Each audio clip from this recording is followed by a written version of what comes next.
Այն ժամանակ ասում էին ինչ ապօրինի գույք, չկա տես բան, հակա սահմանադրական է։ Հիմա էլ ասում է, այդ ապօրինի գույքը չենք ասում թե չկա։ Կա, բայց ժողովուրդը դա չի տեսել։ Ժողովուրդը դա տեսնում է, բայց այդ եկամուտները, որ գնում են պետական բյուջե, հետո վերադառնում են ժողովրդին ինչ որ մի կերպ վերանորոգված ճանապարհների ձևով, վերադառնում են, չգիտեմ, ասենք սոցիալական որոշակի ծառայությունների տեսքով, ինչ որ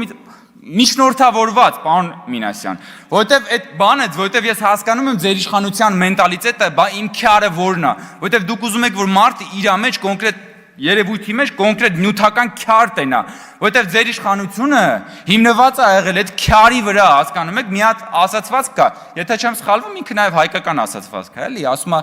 աշխարհը դմակ, մարդը դանակ։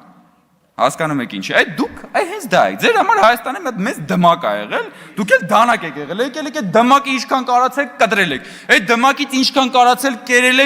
եք, լցրել եք ձեր գրպանները բան, հիմա էլ ասում եք, բա այդ որ հետ եք վերադարձնում, բա ժողովուրդը այդ դրանից ինչ որ մի բան ունի թե չէ, իհարկե ունի, ժողովուրդը դա ամբողջ ժողովրդի համար է արվում,